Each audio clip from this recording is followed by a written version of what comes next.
Welcome to the Mike Litton Experience Podcast. Mike has over 31 years experience in real estate, finance, and investing. He's passionate about being a father, a teacher, a realtor, an investor, and a leader. Everyone has a story, and our passion is to help them tell it. And now, introducing the host of the Mike Litton Experience, Mike Litton. So what can you expect from the Mike Litton Experience? You can expect stories that will inspire, motivate, advice that will sharpen your focus, and expert information on real estate, finance, and market conditions. Parents are from San Diego, and we meet, sometime in middle school and connect around this fact that both of our parents are from Southern California, and both of us want to live in Southern California. Like I said, the story kind of goes, and we reconnect in college and started dating. But I share that. So we then have our second child, my son, who's now 12, still in Nebraska. He's about 2 years old, and we make the decision of, all right, we're gonna go for it. We're gonna move to Southern California. We're gonna move to San Diego, and we're going to see what happens. We were sitting on the beach when we made that decision. We would come out here for 10 to 14 days every single summer to visit her parents, and her sister lived out here. And yeah, we sat on the beach and we just said, hey, let's go for it. And it was kind of like that, oh shit, like how and what and why, but I shouldn't say why. We knew the why. We knew the why was there. We knew we wanted to go for it. What we didn't know is how it was going to work. And now, knowing what I know now, it's never about the how, it's always about the why. And so funny enough, we make that decision. I start applying for teaching jobs in Temecula. And I get a call back fairly quickly to interview for a head math or head basketball and math job at Temecula Valley High School. And the day before my interview, I get a call saying, hey, we're excited for your interview tomorrow, but we haven't got your California credentials. And I said, I don't have California credentials. And part of the story that I left out. So after I graduated, again, to make more money in teaching, you either do more or you learn more. And so I wanted to do both. So I went back to school while I was full-time teaching and got my master's right away. So I tell the administration, I was almost finished my second master's. I'm certified to teach in Nebraska, Iowa, Kansas, Missouri. If that's not enough for an interview, I don't know what to tell you. And they basically said it's not. It's district policy. You got to have your California credentials. We're not going to be able to do this interview. And I said, okay, so what do you suggest? And they threw around some ideas of being a paraprofessional, but also being a substitute. And I said, okay, so what's that pay? You're talking $120 to $140 a day. I'm looking at California. Yeah, I'm looking at California home prices in 2013 was an astronomical number to me. I bought my first house at $141,000. Of course, now knowing what I know, I would wish I would have bought 100 homes. 100 of those. Even in Temecula, when the asking price was between $350 and $450. So anyway, I just said, no, I can't do that. Got off the phone and my wife and I thought and talked about it, and it was really her idea. She's like, why don't you try real estate? And I said, okay. Awesome. And so I go ahead and I tell my principal, I tell my family I'm not coming back. I do stay to my commitment. So we made the decision in June of 13, but I had already made a commitment to that school that I would teach there. I didn't want to leave them on an island. So we took our time. I taught there the next year. During that same time, I got all my real estate classes done. I drive out here. My wife and 2 kids fly out. We get settled in. We had purchased a house. They get settled in. About a week later, I drive out here with my dog on a Friday night, and Tuesday morning, I take the real estate exam. I fail it the first time. I signed back up for it on Thursday, so 2 days later, and passed it. And then, Friday I'm door knocking. I'm in the office, and I'm figuring out, how am I going to do this thing? Where'd you go to work when you first got your license? Where'd you go to work? The first brokerage I worked for was Rancon Real Estate up in Temecula. Okay. Small boutique brokerage, but I think it was the first brokerage up in Temecula ever. When back when there was, back when now it actually just was sold in the last year, or last couple years, went to a couple different owners because of some different things. But yeah, back in 1990, I think they had 25,000 people up there, and then it had grown. But the owner, Dan Stevenson, was a big developer, and he started this residential side. So I met with the broker of record, Mike Diaz, up there, and him and I got along great and went into work, and I had no idea. I had the employee mindset. I had, tell me what to do and I'm going to run through a wall and do it. So I went into the office the next week and said, hey, I have a house payment now. I have 2 kids, a wife, and I live in Southern California. How am I going to pay for this? We have a sense of urgency. We have a big sense of urgency, and I think one of the initial conversations was, how much do you have in savings? And I said, well, let's not worry about that, because I don't have much. I think I had saved $20,000, and that majority of that had come from, I cashed out my retirement, of Nebraska against my dad's wishes, and said, why don't you keep it in there just in case? Yeah. And I didn't know that's what I was doing, but I was burning the fucking boats, as Tony Robbins would say, and I did, and we also needed that money. Yeah. So I cashed that out, and I said, I have enough for 6 months, but I'm treating it like I have none. Yeah. So he said, what's worked for me is I door knock and I do open houses, and I didn't really know what that meant, but I was willing to do it. So I would go door knock 100 doors every single morning, before it got to be 115 degrees, because it's now June in Temecula, or July in Temecula. And it does get that hot, by the way. And it gets 115 degrees real quick, usually by about 11 o'clock. And I would most of the time go home and shower, rinse off, change clothes, because I would be dripping, and go into the office, and I would write thank you notes to the people I talked to. And then I held open houses almost every single Friday, Saturday, Sunday.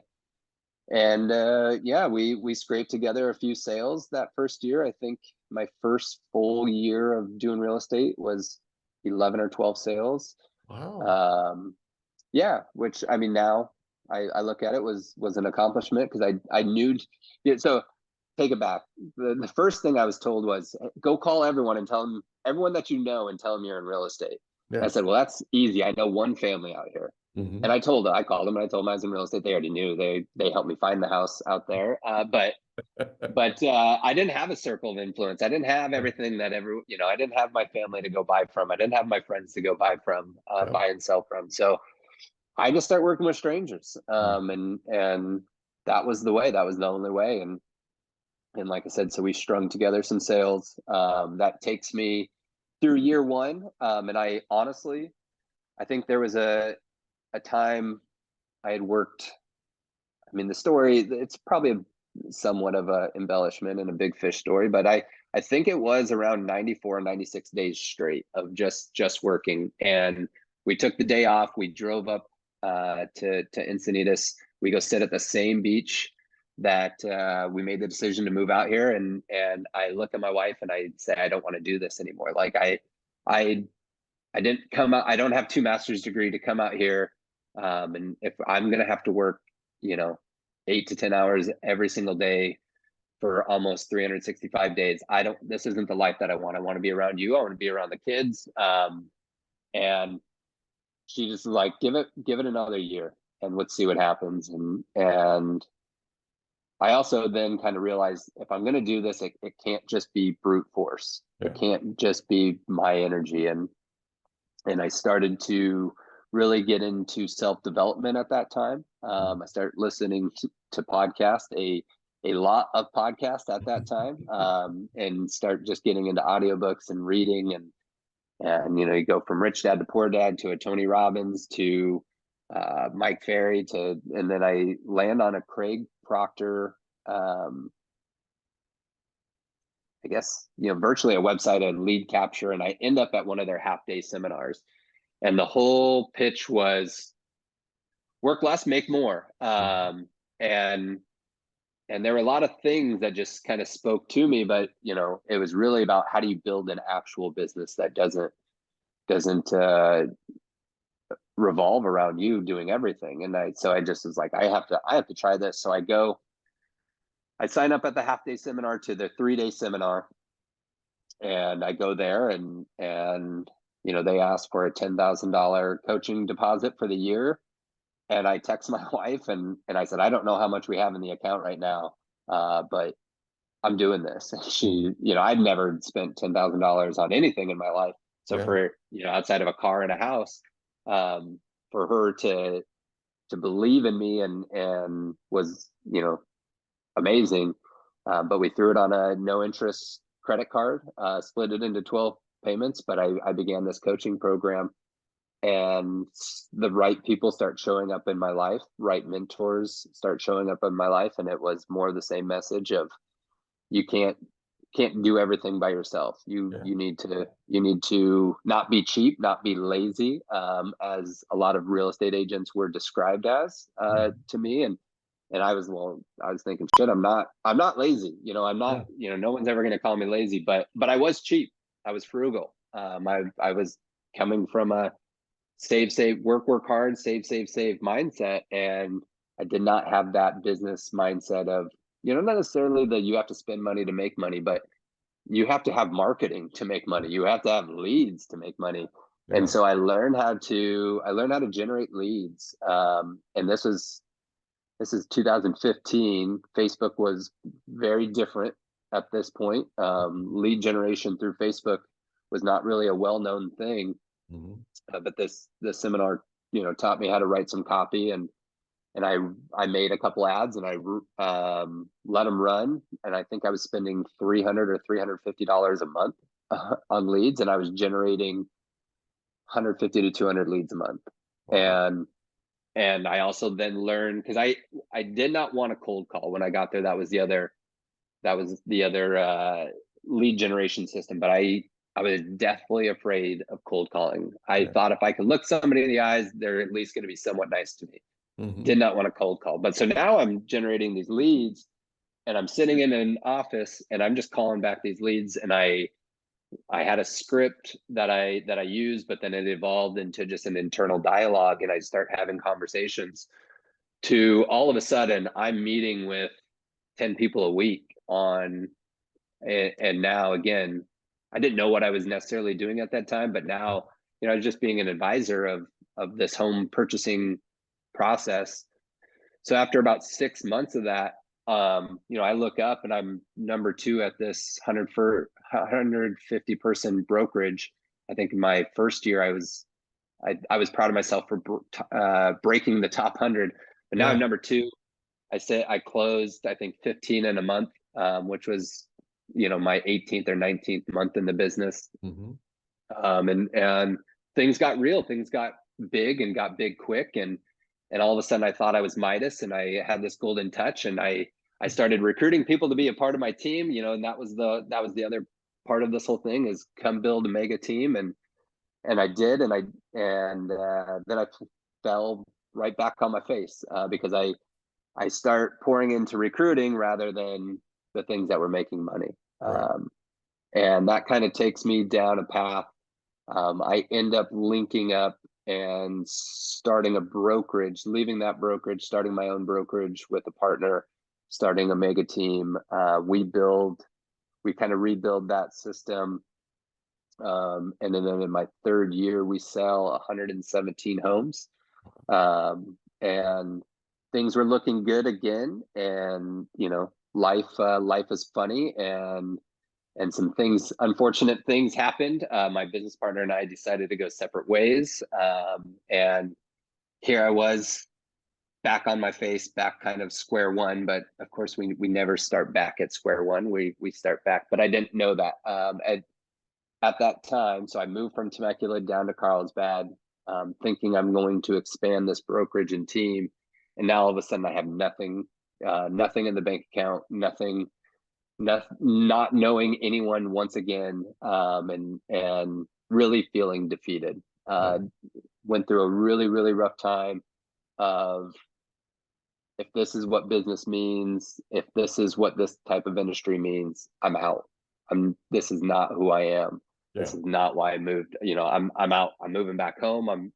All of those thoughts, and so you kind of get into a state of depression. I don't like to say that I was depressed, because that would be defining me and putting me into a box, but I was in a state of loneliness and depression. And I created that vicious cycle daily. I tried to show up for my kids.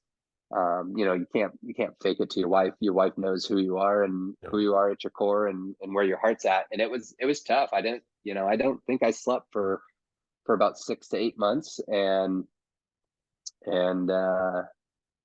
that led me to, really my next opportunity, which, so I'm trying to go timeline. At the same time, I'm still selling homes, still having to pay bills, I don't have it in me to completely shut off, and so I'm getting Zillow leads. But I'm thinking, what is the lowest amount of homes I need to sell in San Diego to just until I find the next thing. Yeah. And again, so that takes me to my next adventure. Get onto a team that's doing some Zillow leads at a higher level, so I think I was converting Zillow leads like at a 30-35% conversion rate by myself. Leads me to this team. And then I run across an individual that how you and I met, Mr. Brian Daly, and I listened to him speak about flipping homes, and he went through a similar journey. And so him and I connected at a buddy's event, John Gletch's event down in Coronado. We speak, and then we don't really speak, I think, for another 6-8 months, but I run across this. We hope you enjoyed another episode of the Mike Litton Experience. If you did, do us a favor, smash that subscribe button, tell your friends, family, and coworkers about our program, and wherever you get your podcasts, please leave us a rating. It helps us to connect with quality people just like you. And that's a wrap. Another episode of the Mike Litton Experience in the books. Reach out to Mike on Instagram at Litton Realty. Want to meet with Mike? Check out calendly.com/Rio760.